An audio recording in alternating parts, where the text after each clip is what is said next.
Hello everyone. और आज के लेक्चर में हम डिस्कस करने वाले हैं लीनियर प्रोग्रामिंग के बारे में। तो आज के लेक्चर में हम सीखेंगे कि फॉर्मुलेशन ऑफ प्रॉब्लम क्या होता है, यानी कि किस तरीके से हम एक रियल वर्ल्ड प्रॉब्लम को मैथमेटिकली उसमें कन्वर्ट करके सॉल्व कर सकते हैं, और फिर ग्राफिकल मेथड देखेंगे किसी लीनियर प्रोग्रामिंग प्रॉब्लम को सॉल्व करने का। तो अगर लीनियर प्रोग्रामिंग की बात करूं तो जनरली डाटा साइंस में ये बहुत ज्यादा यूज होता है, क्योंकि अगर हम किसी रियल वर्ल्ड प्रॉब्लम में हैं तो हम लीनियर प्रोग्रामिंग के थ्रू ही उसको मैथमेटिकली सॉल्व कर सकते हैं। अब जैसे कि हम सब जानते हैं कि हम हमेशा ऑप्टिमाइजेशन में ही काम करते हैं, क्योंकि ये कहा भी जाता है कि optimization is the way of life, कि हम हमेशा कोशिश करते हैं कि या तो हम मैक्सिमाइजेशन की तरफ चलें या मिनिमाइजेशन की तरफ चलें। और ऐसा है भी क्यों? क्योंकि हमारे पास जो रिसोर्सेज हैं वो हमारे लिमिटेड हैं, जो हमारे पास टाइम है वो भी लिमिटेड है। तो ऐसे में हम चाहते हैं कि जो हमें प्रोडक्टिविटी मिले किसी भी काम में वो हमारी मैक्सिमम हो, मैक्सिमाइज्ड हो।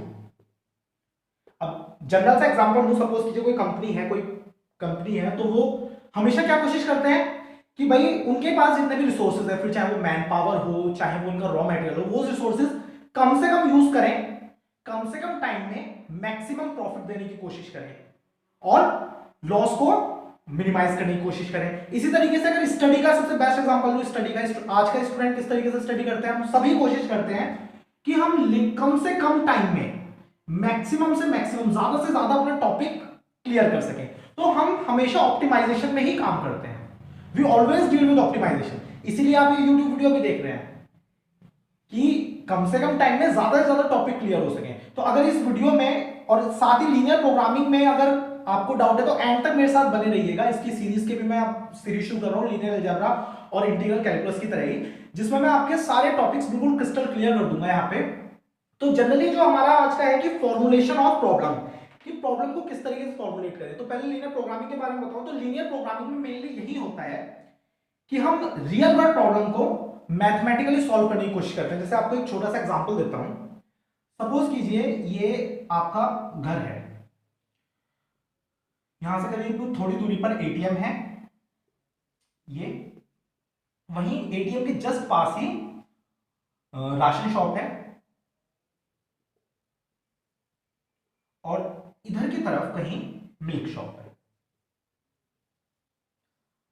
अब आप घर से निकले हो, आपके पास पैसे भी नहीं है, तो पहले आप एटीएम जाओगे, फिर आपको राशन भी लेना है, फिर आपको मिल्क लेते हुए घर आना है। तो कोई जनरल पर्सन क्या करेगा भाई, पहले एटीएम जाएगा, फिर वहां से ration shop and then milk shop.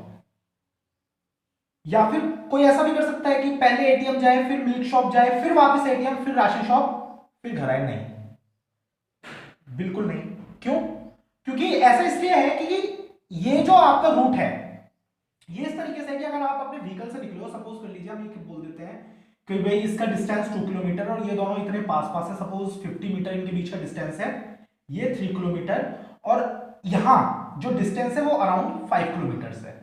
तो जनरली हम एक ऐसा रूट ढूंढने की कोशिश करेंगे जहां पर जो हमारा रिसोर्स है, जो टाइम है, वो कम से कम लगे और जो हमें प्रोडक्टिविटी वो मैक्सिमम मिले। तो सपोज कीजिए आप किसी व्हीकल पे निकले हैं, तो आप ऐसा रूट लेंगे जहां पे आपका टाइम भी कम हो लगे और फ्यूल भी आपका कम कंज्यूम हो। तो वो रूट यही होगा, यही होगा कि पहले आप एटीएम गए, फिर मिल्क शॉप, फिर वापस एटीएम, फिर राशन शॉप एंड फिर वापस घर। तो ये आपका रूट सही नहीं है, लॉन्गेस्ट रूट पड़ेगा। यहां पे आपको रिसोर्स भी ज्यादा खर्च हुआ, यानी कि फ्यूल भी ज्यादा लगा, टाइम भी ज्यादा कंज्यूम हुआ और प्रोडक्टिविटी भी उतनी आपको नहीं मिली। तो यही काम करती है लीनियर प्रोग्रामिंग। वो आपकी इस तरीके की जनरल प्रॉब्लम्स को, ये तो बहुत सिंपल सी प्रॉब्लम है, बहुत छोटी सी मैंने एग्जांपल के लिए प्रॉब्लम ली है, और भी कई कॉम्प्लेक्स प्रॉब्लम्स आएंगी, तो उनका एक मैथमेटिकल सॉल्यूशन ऐसा देती है जो आपका रिसोर्स भी कम यूज करे, टाइम भी कम यूज करे और आपकी प्रोडक्टिविटी ऑप्टिमाइज कर दे। अगर आप चाहते हो कि कुछ प्रोडक्टिविटी मैक्सिमाइज हो जाए, या फिर अगर लॉस की बात करूं या कुछ इस टाइप की चीज, तो वो मिनिमाइज हो जाए, तो ये काम लीनियर प्रोग्रामिंग करती है। तो एक और छोटा सा एग्जांपल मैं आपको देता हूं इसका। अब जैसे कि प्रॉब्लम है, सपोज कीजिए पिज्जा डिलीवरी गाय है, तो उसे पिज्जा डिलीवर करना है और ये वो लोकेशंस है जहां जहां से उसके पास ऑर्डर्स हैं पिज्जा के। तो अब यहां पे अगर कोई ढंग से हम सोचे तो हमारे पास रिसोर्स, अब देखिए अगर उसकी बात करें तो उसके पास टाइम भी लिमिटेड होगा डिलीवरी का, और रिसोर्स भी उसके पास लिमिटेड है। तो वो क्या कोशिश करेगा कि वो ऐसी कोशिश करेगा कि वो कम से कम टाइम में इन सभी जगहों पर डिलीवर करके वापस यहां पहुंच सके अपने उस पे। तो उसके लिए उसको क्या ढूंढना पड़ेगा, उसके लिए उसको ढूंढना पड़ेगा शॉर्टेस्ट पाथ। और शॉर्टेस्ट पाथ के लिए यहां पर, अब ये जो प्रॉब्लम है, अब पहले वाली प्रॉब्लम थी वो तो बहुत ज्यादा छोटी थी, उसमें तो हमने इजीली बता दिया, लेकिन यहां पर आपको लीनियर प्रोग्रामिंग का यूज करना पड़ेगा। तो इसलिए लीनियर प्रोग्रामिंग यूज होती है ताकि वो आपको ऑप्टिमाइज्ड सॉल्यूशन आपको दे सके। तो अब एक जनरल प्रॉब्लम की बात करते हैं और फिर देखते हैं उसको किस तरीके से सॉल्व करते हैं। अब ये तो मैंने एग्जांपल के तौर पे दिया, देखते हैं थोड़ी अच्छी प्रॉब्लम जो बोल सकते हैं, जिसको हम सॉल्व कर सकते हैं बाय लीनियर प्रोग्रामिंग। अब जैसे कि मैंने यहाँ एक ये रियल वर्ल्ड प्रॉब्लम ली है कि एक फार्मर है, उसके पास टोटल जो लैंड है वो 110 हेक्टेयर्स है। अब जिसमें उसे दो टाइप की क्रॉप्स ग्रो करनी है, एक तो बार्ले यानी कि जो आपका बाजरा होता है, और एक कॉर्न। अब पर हेक्टेयर जो कॉस्ट आती है बार्ले की वो 100 आती है और कॉर्न की ज्यादा आती है 200। प्रॉफिट की बात करें तो पर हेक्टेयर 50 का प्रॉफिट उसे बार्ले पे होता है और 120 का प्रॉफिट उसे कॉर्न पे होता है। और मेंटेज की बात करें, मेहनत की बात करें, तो यहां तो 10 उसमें लगता है, लेकिन यहां थोड़ा ज्यादा लगता है 30। अब जो हमारा फार्मर है उसका बजट भी लिमिटेड है 10,000 का, उसके पास जो मेंटेज है वो भी लिमिटेड है 1200। तो अब इसको हम किस तरीके से ऑप्टिमाइज करें कि वो इन सभी रिसोर्सेज का मिनिमम यूज करके अपना प्रॉफिट मैक्सिमाइज कर सके। तो ये काम होगा लीनियर प्रोग्रामिंग के थ्रू। अब इसमें ऐसे नहीं हो सकता कि हम भाई 110 हेक्टेयर है उसको इतना बाढ़ने के लिए दे दिया, इतना कॉर्न के लिए दे दिया और बस शुरू कर दिया, फिर बाद में देखा कि भाई घाटे में चले गए, इतना हमारा प्रॉफिट नहीं हुआ जितना हम उस पर हमने खर्च कर दिया। तो वो चीज नहीं होनी चाहिए। तो ये जो स्ट्रेटेजी तैयार होती है ये पूरी लीनियर प्रोग्रामिंग की हेल्प से हम करते हैं। अब देखिए किस तरीके से हम यहां करेंगे। हम सपोज कर लेते हैं कि एरिया फॉर बार्ले, जो बार्ले को हम एरिया दे रहे हैं वो x हमने मान लिया, और जो एरिया फॉर कॉर्न, जो कॉर्न के लिए हम एरिया दे रहे हैं वो हमने मान लिया y। यानी कि बार्ले के लिए एरिया हो गया x, कॉर्न के लिए एरिया हो गया y। तो अब मैक्सिमाइज इन तीन चीजें हमारे पास हैं, एरिया, कॉस्ट जो हमने लगाई, मैन पावर जो हमारे पास है, और प्रॉफिट। तो इन तीनों चीजों में से किसको मैक्सिमाइज करने की कोशिश करेंगे हम? तो जनरल सी चीज है, अगर कोई फार्मर है, कोई कंपनी है, कोई इंडस्ट्री है, तो वो कोशिश करती है कि उनका प्रॉफिट मैक्सिमाइज हो। तो यहां से हमें मैक्सिमाइज करना है प्रॉफिट। तो हम मान लेते हैं कि जो प्रॉफिट है हमारा, वो टोटल जो प्रॉफिट आया है वो है z। तो इसको हमें मैक्सिमाइज करना है। तो अब हम बनाएंगे अपना ऑब्जेक्टिव फंक्शन। जी, ऑब्जेक्टिव फंक्शन क्या होता है कि वो फंक्शन जिसको आपको मैक्सिमाइज करना है, जिसपे आपकी पूरी लीनियर प्रोग्रामिंग बेस्ड होगी, जिसको आपको ऑप्टिमाइज करना है। तो maximized z is equals to, अब देखिए प्रॉफिट बार्ले में कितना 50 x प्लस कॉर्न पे कितना 120 y। तो ये तो हो गया ऑब्जेक्टिव फंक्शन। अब देखिए अब जो पूरी प्रॉब्लम है ये डिपेंड किस पे है? बजट पे, मैंडेज और एरिया। ये हमारे पास क्या है? लिमिटेड है। तो ये क्या है हमारे लिमिटेशन। तो बजट यानी कि जितना इस फार्मर के पास बजट है 10,000 ने लिया है। मैंडेज ये भी हमारे पास है कि 1200 हमारे पास मैन पावर है 1200, और एरिया, तो एरिया का भी हमें पता है कि हमारे पास केवल 110 हेक्टेयर एरिया है। तो देखिए बजट, अब बजट डिसाइड जो खर्च होगा वो होगा यहां पे। तो एक्स एरिया में हेक्टेयर्स, हमारे पास टोटल एरिया बाढ़ने के लिए इसमें पर हेक्टेयर हमने 100, तो टोटल एक्स में हमने 100x हमने यहां खर्च कर दिया, प्लस इसी तरीके से 200y। अब जो हमारा बजट जो यहां आया, जो हमें खर्चा करना है वो सारा का सारा 10,000 के अंदर ही करना है। तो ये खर्चा 10,000 से कम तो हो सकता है, या फिर 10,000 के बराबर हो सकता है, लेकिन कभी भी 10,000 से ज्यादा नहीं होगा, क्योंकि उससे ज्यादा हमारे पास बजट ही नहीं है। मैंडेज की बात करें तो डिपेंडेंस होगी यहां पर, भाई 10 मैंडेज लग रहे हैं बार्ले में और 30 लग रहा है क्रॉप में, तो यानी कि 10 per hectare, total hectares x plus 30 y। अब ये भी हमारे पास लिमिटेड है मैन पावर भी, कि भाई 1200 है तो उतना ही हमें करना है, या तो उससे कम या फिर उसके बराबर, उससे ज्यादा हम यूज नहीं कर सकते क्योंकि हमारे पास है ही नहीं, लिमिटेड रिसोर्स है। एरिया की बात करें तो x हमने ऐसे दे दिया, y हमने ऐसे दे दिया, तो ये एरिया भी 110 हेक्टेयर से या तो कम होगा या बराबर होगा, इससे ज्यादा तो हो नहीं सकता क्योंकि हमारे पास खेत इतना बड़ा है। तो ये जो आपने लिमिटेशंस यहां पर क्रिएट करे, क्योंकि ये तो हमारा ऑब्जेक्टिव फंक्शन हो गया जिसको हमें ऑप्टिमाइज करना है, या तो मैक्सिमाइज या मिनिमाइज, तो इस कंडीशन के अकॉर्डिंग मैक्सिमाइज। अब ये ऑब्जेक्टिव फंक्शन के जो लिमिटेशंस हैं वो हमने आपको बता दिए, ये लिमिटेशंस हैं। इन लिमिटेशंस को या रिस्ट्रिक्शंस को बोलते हैं हम कंस्ट्रेंट्स। क्या बोलते हैं? कंस्ट्रेंट्स। अब अगर आपने एरिया x और y लिया है तो जाहिर सी बात है कि ये x और ये y, ये दोनों नेगेटिव तो हो नहीं सकते, ग्रेटर देन इक्वल टू 0 ही होंगे। कि भाई हो सकता है कि हमारा जो ऑब्जेक्टिव जो सॉल्यूशन है वो कुछ इस तरीके का है कि हम कौन उगाए ही ना, सारा प्रॉफिट हमें सिर्फ बार्ले से ही मिले, कौन से घाटा हो जाए तो इस वजह से वो 0 हो सकता है, लेकिन नेगेटिव तो हो नहीं सकता। तो ये जो x और y है इन्हें बोलते हैं डिसाइडिंग वेरिएबल्स, क्योंकि ये आपके डिसीजन वेरिएबल्स है, ये डिसाइड करेंगे इसको, ऑब्जेक्टिव फंक्शंस को, और ये always greater than equal to 0 होंगे, यानी कि ये है आपका नॉन नेगेटिव रेस्ट्रिक्शन। तो अब हम क्या करते हैं, इसको सॉल्व करने के लिए इस कंस्टेंट को थोड़ा सिंपल कर लेते हैं, यानी कि इसको 100 से डिवाइड अगर कर दें तो ये हो जाएगा x plus 2y is less than equal to 100, and ये हो जाएगा आपका, इसको 10 से डिवाइड कर देते हैं तो x plus 3y is less than equals to 120, and तीसरा कंस्टेंट हमारे पास है x plus y equals to 10, वो 110। तो ये होता है, अब देखिए ये रियल वर्ल्ड प्रॉब्लम थी हमारे पास ये, अब बाय यूजिंग लीनियर प्रोग्रामिंग हमने इसको कन्वर्ट कर दिया मैथमेटिकल प्रॉब्लम में, जहां पर ये फंक्शन है आपका ऑब्जेक्टिव फंक्शन, यानी कि जिसको आपको ऑप्टिमाइज करना है। ये आ गए आपके लिमिटेशंस कि हमारे पास 3 रिसोर्स हैं, तीनों ही लिमिटेड हैं, बजट, मैंडेज, ये टाइम हो गया, एरिया, ये हो गए आपके लिमिटेशंस जिनको हम बोलते हैं कंस्ट्रेंट्स, INTS कंस्ट्रेंट्स। और ये क्या है आपके डिसीजन वेरिएबल्स, जो कि इस फंक्शन को, आपको जो ऑब्जेक्टिव फंक्शन है उसको डिसाइड करेंगे, क्योंकि ये किसी पे तो डिपेंड है, x और y पे।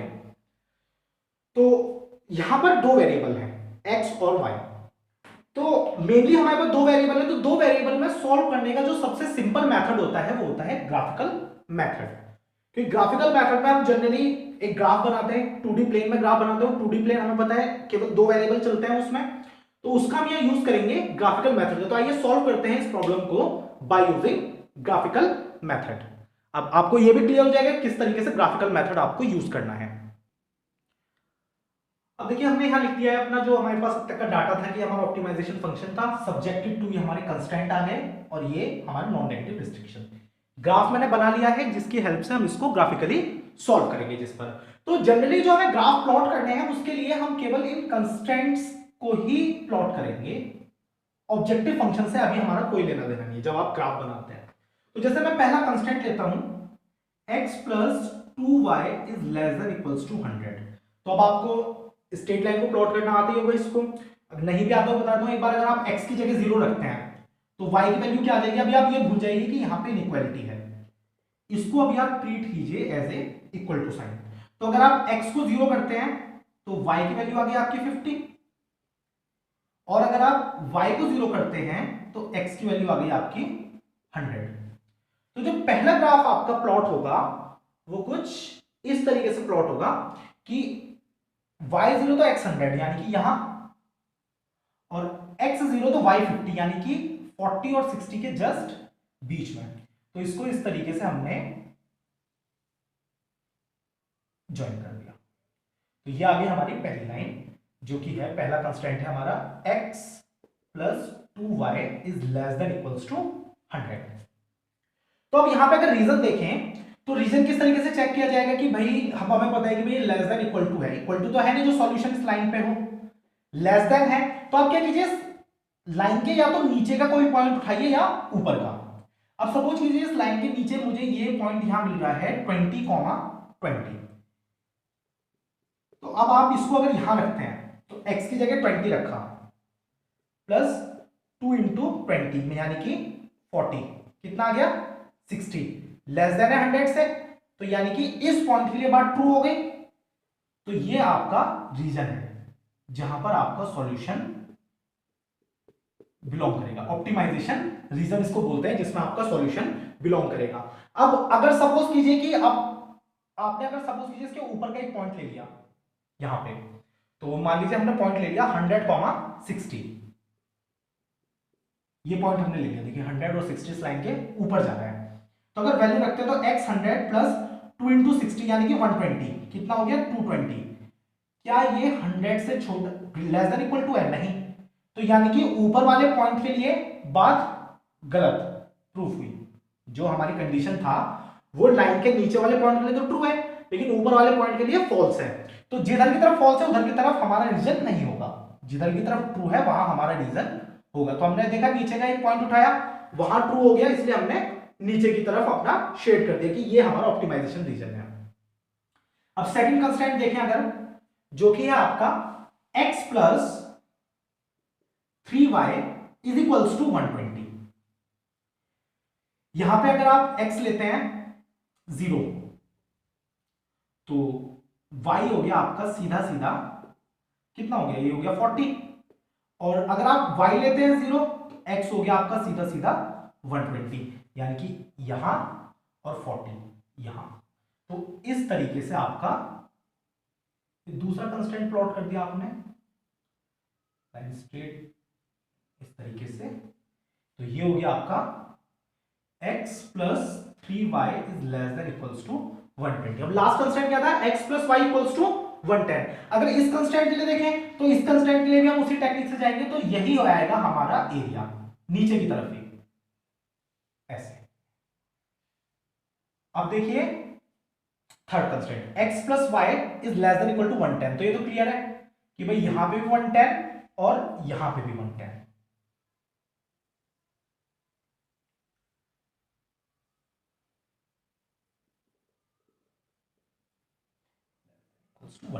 तो इधर की तरफ इससे भी शेडिंग कहां की तरफ आ रही है, नीचे की तरफ। तो जो आपको ऑप्टिमाइजेशन रीजन है जहां पर आपके तीनों कंस्ट्रेंट की शेडिंग कॉमन हो रही है, आपको उस रीजन में ही सॉल्यूशन मिलेगा।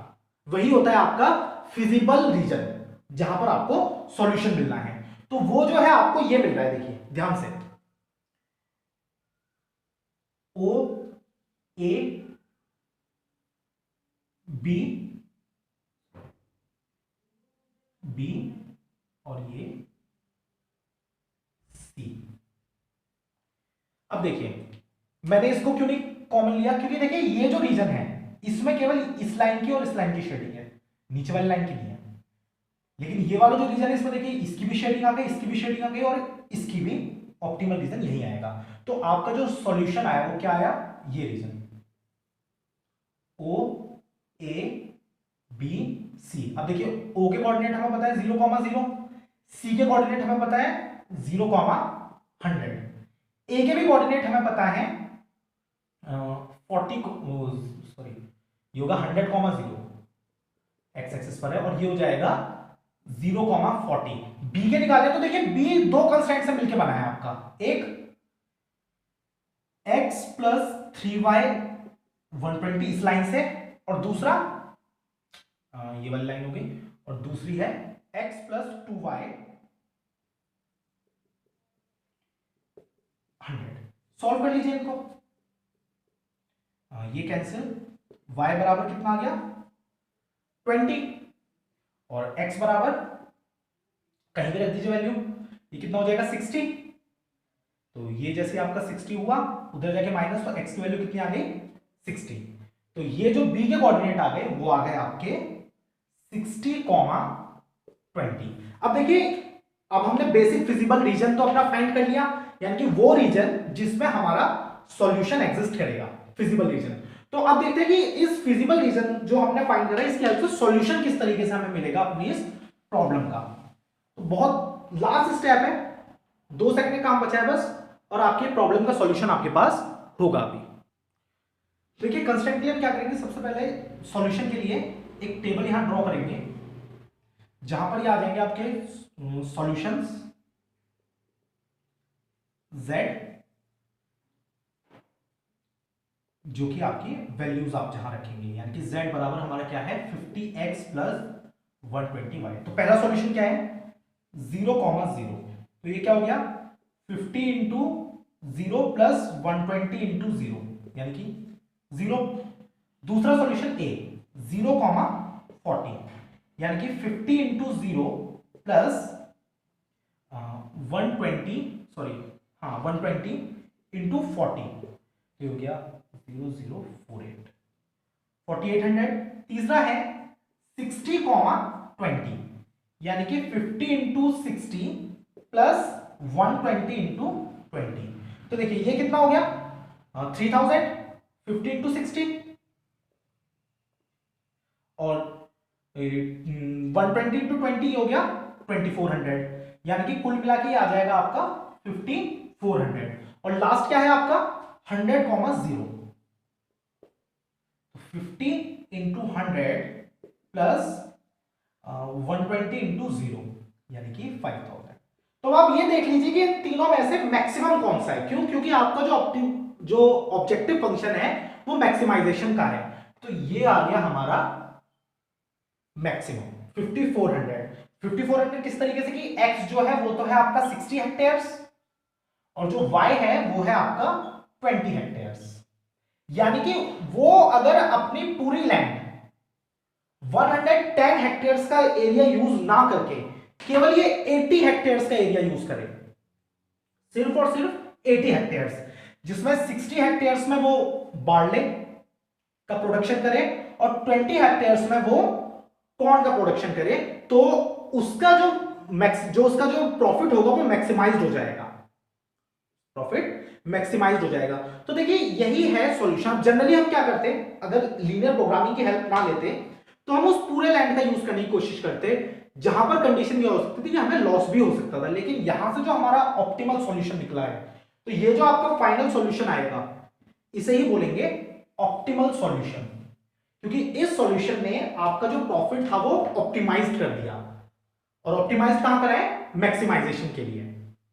सबसे सिंपल ये आपका मेथड है सॉल्व करने का, लेकिन इसके साथ लिमिटेशन एक ही है कि यहां आप केवल 2 वेरिएबल के साथ डील कर सकते हैं, यानी कि यहां जो आपका कंस्टेंट है उसमें केवल 2 ही वेरिएबल्स होंगे। ऑब्जेक्टिव फंक्शन केवल 2 ही वेरिएबल्स पर डिपेंड करेगा, तीसरे वेरिएबल पे डिपेंडेंस अगर आ जाती है तो ग्राफिकल मेथड फिर हम यूज नहीं करते वहां पे, क्योंकि ग्राफ में 2 ही एक्सिस हैं, तीसरी एक्सिस पे हम प्लॉट करना कोई आसान काम है नहीं जनरली हम लोगों के लिए अभी। तो इसलिए हम ग्राफिकल मेथड को लिमिटेड रखते हैं ओनली फॉर 2 वेरिएबल्स। तो लीनियर प्रोग्रामिंग के आज के लेक्चर में हमने फॉर्मुलेशन ऑफ प्रॉब्लम देख लिया, ग्राफिकल मेथड देख लिया कि किस तरीके से हम एक प्रॉब्लम को ग्राफिकली सॉल्व कर सकते हैं। तो अगले लेक्चर में हम बात करेंगे 2 से ज्यादा वेरिएबल्स अगर हमारे पास होंगे, यानी कि सिंप्लेक्स मेथड की, कि किस तरीके से हम सिंप्लेक्स मेथड का यूज करके और ज्यादा इनको सॉल्व कर सकते हैं जब हमारे पास जो डिसीजन वेरिएबल्स हैं, डिसाइडिंग वेरिएबल्स हैं, वो 2 से ज्यादा हो। तब तक के लिए आप इसी के कुछ क्वेश्चंस प्रैक्टिस कीजिए। अगर आपको इसके नोट्स और वर्कशीट चाहिए तो डिस्क्रिप्शन में मेरा व्हाट्सएप नंबर है, वहां से आप कांटेक्ट करके ले सकते हैं। बस एंड तक जुड़ के चलेगा, क्योंकि इसकी भी पूरी सीरीज बनेगी लेक्चर्स की भी, लेक्चर बाय लेक्चर, एक एक लेक्चर में एक एक टॉपिक क्लियर करता चलूंगा। और एंड में देखिएगा अगर शुरू से जुड़ते हुए चलेंगे तो पूरा टॉपिक आपके लिए बिल्कुल क्रिस्टल क्लियर हो जाएगा। तब तक के लिए गुड बाय, और हाँ चैनल को सब्सक्राइब करना मत भूलिएगा।